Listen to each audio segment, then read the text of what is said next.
What is up, QC fam? It is Queen Chef, Chef Author Healer. Listen, I am here with another message, really part 2 of the message for the brokenhearted, the channel message that I posted for you guys.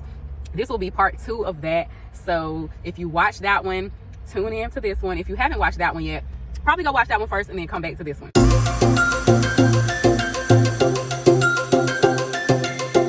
So what's up, family? It is Queen Chef again. If you are new here, thank you for being here. I appreciate you guys. I am Queen Chef again, Chef Author Healer, chef by trade, writer by gift, healer by nature.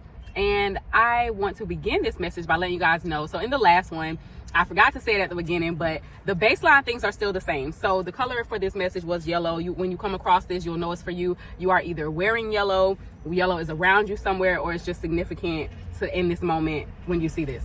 So that's the first thing. The second thing that I wanted to give you guys was the numbers. Look up angel number 315. I have not looked it up yet, but that was significant. Maybe I'll look it up before I'm done. But that was significant as well. Angel number 315 and the numbers 1111. So you may have been seeing that a lot lately. Like I said, a lot of this is part 2 of that first message. So there are other ways to know that this is for you in that first video that I made. So go watch that if you haven't. I do still have the same notepad here, but I added to it as I got more, which is what prompted me to come and do a part 2.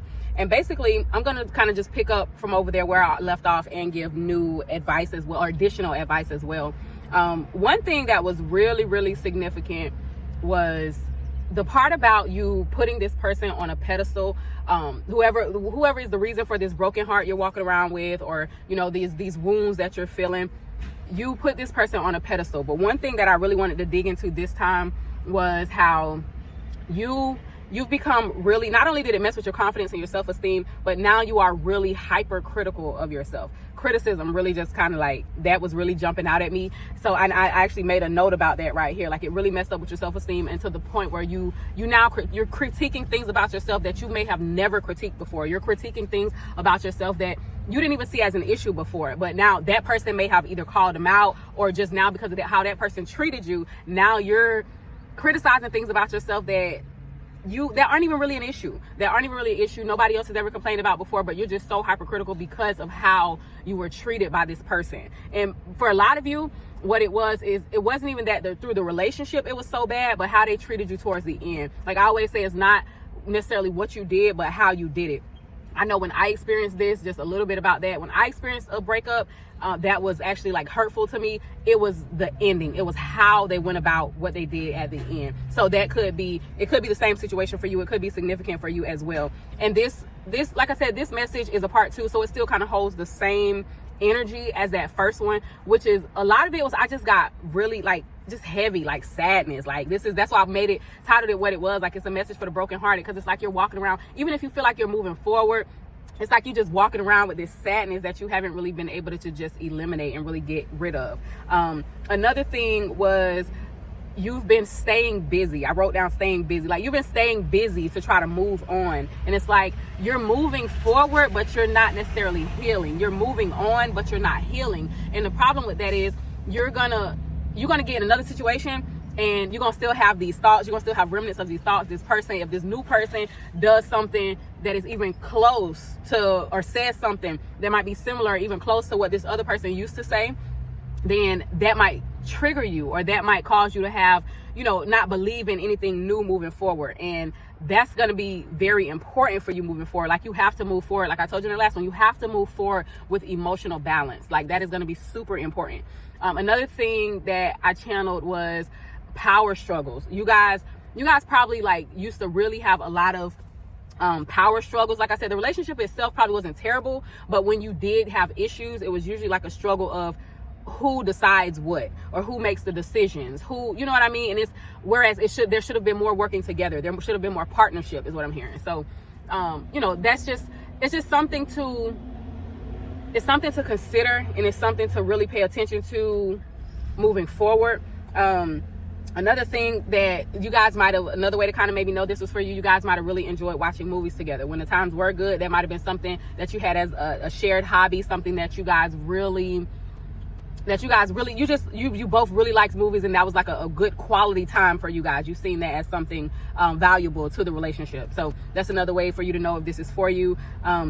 I still have some of the same advice from part 1 of that message, which is the cutting of the cords. That's going to be major for you. That 4 swords energy that I talked about, cutting the cords, getting people, you have to meditate and visualize to cut those cords, get these people or this person out of your energy. Because the one thing that we really don't think about is how, even if we begin to start to like eliminate somebody out of our energy, they're not necessarily trying to get out of our energy. They might still be watching you. They might still be, trying to keep tabs on you through other people, just trying to see what you have going on. And that also affects your energy, believe it or not. So you want to do things, like I said, those spiritual baths, the cord cutting, the visualization, the meditation. I explained that in the other video as well. You want to be very, very proactive about that. Don't like just let that linger. Don't just let people sit and play in your energy, because that's basically what they're doing. Like if they're still watching you, keeping tabs. And if you are no contact, don't go no contact for like revenge. Don't go no contact thinking that, well, this is how I'm gonna get them to come back. If you go no contact, like do it with intention, pure intention and purpose to really get this person out of your energy. So if you're going no contact, block them so they can. No contact isn't just you not reaching out to them and then you leaving the door open, is what I'm hearing. You leaving the door open, hoping that they'll come back, they'll knock. And if you want to go no contact, then go all the way. Block them, cut them out so that they cannot reach out to you as well. If you know that's what you want, that's what you need to do to move forward. For those of you where this is a romantic situation, like I said before in part 1, for some of you, this could have been like a family breakup where you had a falling out with somebody who's close to you and you might want to reach back out to them. However, like I said, you still need to cut that cord so that if you guys do come back together and you want to build a good familial relationship, then you will need to rebuild with that person. You will have to rebuild. You can't go off of the old relationship. It has to be like a clean slate type of situation. If this is a family thing, it has to be a clean slate. You guys have to talk it out, and then you try to move forward from there, and you build with the things that you're learning and the things you're healing in mind. Now, keep in mind, if this person is not in line with where your energy is headed, is not in line with your healing, then you're going to have to make that decision. Because remember, one of the things that came out as the advice for you was, at moving forward, you need to be very intentional about the people you let in moving forward. I did have I know the first time I also mentioned that prayer was going to be very, very significant for you in healing from this and moving on from this. Prayer is very important. Additionally, I had a song the last time, and I just forgot to mention it in that first video, a song. And like I said, I remember starting to say it and then I stopped. It was regarding, if you're not super religious, then cool, that's fine. But this is a gospel song, and it is Faithful Is Our God by Hezekiah Walker. That was a song that I channeled during the part 1 of the message. And, listen to that. Listen to that if you feel so inclined. It will be helpful to you. It will really be helpful to you. Just the words of it. Reaping the harvest God promised me, taking back what the devil stole from me. Like I said, if you don't believe and that's not your thing, cool. But, be a little open-minded. Like, I don't practice Christianity. I don't go to church, but I can still listen to a gospel song and it be uplifting to me. It's about the energy. Everything is energy. So it's about the energy and the intention. I think that is it. Before I get to this card, because I pulled an oracle card because I did want to give additional advice, even though I gave advice and I gave things that will help you in that last video. I gave the tiger's eye recommendation in part 1 and how that will help you with your confidence and moving forward and how to incorporate that maybe with your spiritual bath. But I did pull an oracle card because I'm so sorry, y'all. My phone ran out of storage. I had to delete some stuff. That's why that cut is in there. But the other things, just a few more things, because like I said, I want to get to this card because it basically reaffirms everything I said as far as the advice from part 1 of the message. And I really like this message that's on this card. So another thing was, you guys, not only did you probably have like, power struggles, but this person was probably very stubborn. The word stubborn really stood out to me. Could also be a Taurus. That came to mind. That person could be a Taurus, so that's the way you'll know this for you. But this person was probably very stubborn, and I want to kind of give you a warning as a part of this message to moving forward. You don't want to deal with people like that. That's not going to be good for you in particular. Some people can handle that, but you want to seek out people that are kind of a little bit more flexible. You don't want to deal with people that are like really rigid and really stuck in their ways. It's just not gonna work out well for you. You also probably had like this opposites attract thing going on with this person. Like there was something about them that was like an opposite from you, and that just really did not work out in your favor. It really went wrong this time. So that's something you're going to want to watch out for moving forward. And I think that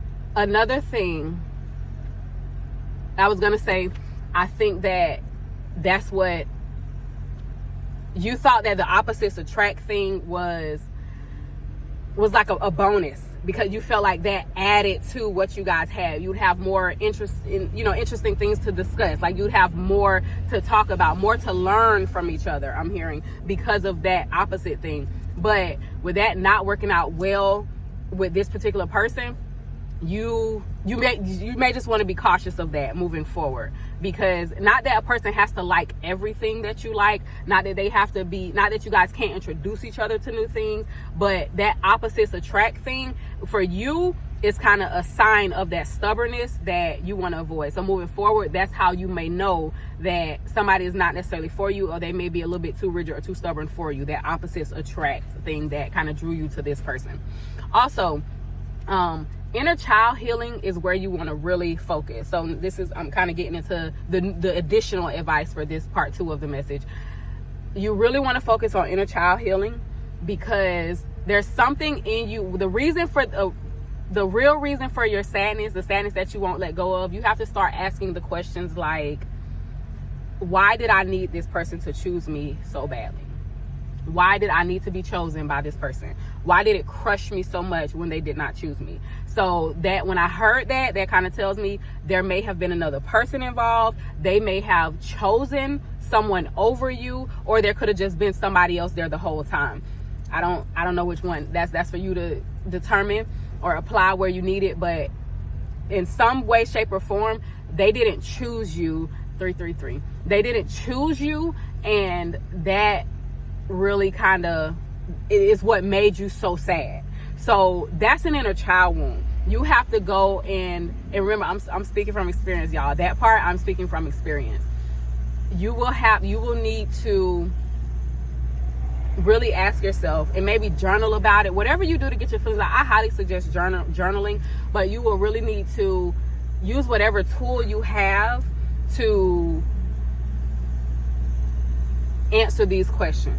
So that's why I suggest journaling. That's why I'm saying that, because it's tied to an inner child wound in you.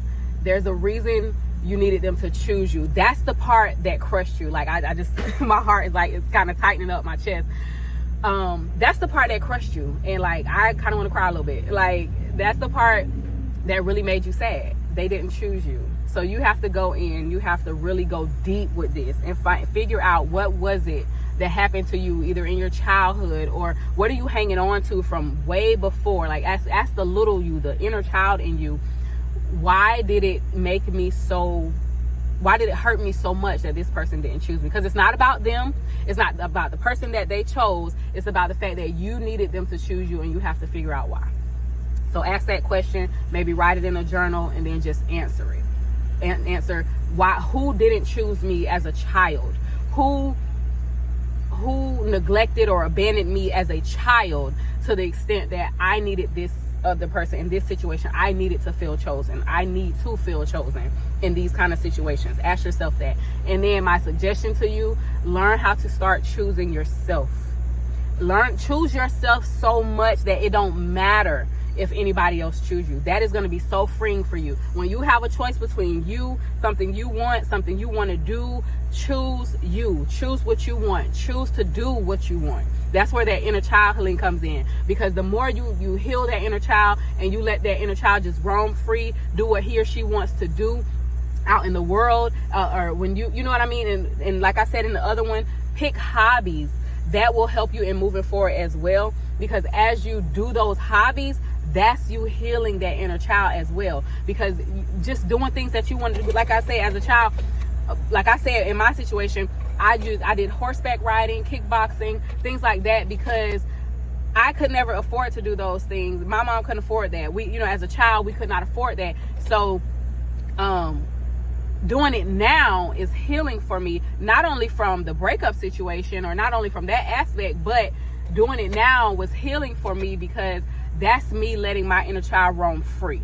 That's me choosing me, saying, you know what, I don't care what's going on, I don't care what bill has to be laid, I don't care. I'm not telling you to neglect your bills and stuff, but you know, I know my financial situation, I don't know yours, but just me choosing to do those things and no longer telling myself no every time I did that, that was me choosing me. And you choose yourself so much over and over and over, you get to the point of so much self-love and self-care and just that attention and focus on choosing you, that it will not even matter who doesn't choose you, and you heal your inner child like that. So that inner child work is going to be super important for you. A last thing, because I just caught this weight thing right here, and that reminded me. I wrote, as good as it gets as far as age, weight, looks. Something about you in this situation made you feel as though, because of your age or your weight or the way you look, like I said, there was like an opposites attract thing going on. Something about that made you feel like this was as good as it gets, like this person, this relationship, like if it was romantic, something about you felt like this was as good as it's going to get for you, because you're too old, or because you may be on the heavier side, or you know, if you have if there's something about the way you look that made you feel like this person was as good as it gets for you. And I want you to know it's not. But that's, you know, if that resonates with you, that's another way you know that this message is specifically for you, and like this advice is really for you. So I'm gonna get to this card, so this won't be too long and drawn out. So the card that I pulled is actually from an oracle deck that I have, and it is called Whispers of Healing. I really like this deck, and it basically just positive-minded people. So I pulled it with the intention, my intention that I said was just give me some additional advice, so that, you know, I don't have to repeat the advice from part 1 of the video. Give me something additional, and this is what it said. You have to go watch part 1 that I already did, because all this basically just reaffirms what I said over there. So the card is the number is 23. And the card is positive-minded people. It says spending time with people who elevate you and help you see things from a fresh perspective will help you disengage from negative emotions. When you are surrounded with love and peace, you protect yourself from negativity. You can create so many positive shifts in your life by hanging out with people who are empowering. Connect with people who have the same values as you. Your friends are a reflection of you. Remember to express love and compassion to the people you surround yourself with. Release any guilt you have about avoiding a person or situation that doesn't feel right to you. Having uplifting friends and encouraging people around you can create magic in your life. Y'all, I basically said that in part 1, but that was, you know, that gave a little bit more. So when I saw that, I really wanted to read it, and it was just confirmation for me that this message was right on time, and it's gonna reach who it's for, and it's gonna reach who it's for when it's for you. So I think that is it, because I wanted to end with that. I wanted to end with that advice. I think this is it, y'all. But you know, if this resonated with you, if you look for more of these, or the other stuff on my page is for you, because sometimes on my channel is for you. Sometimes I just get on here and talk about things. It's not always a channeled message. I'll just get on here and talk about things that I've gone through and things that I've learned from it, in hopes that it will help the people who come across it. So anyway, that is it, y'all. Please like, subscribe. Thank you so much for watching. If you are here to the end, please like, please subscribe, as I continue to kind of grow this channel and get this information or these messages out to more people. That is it, y'all. Queen Chef signing out. I'll see y'all on the next one.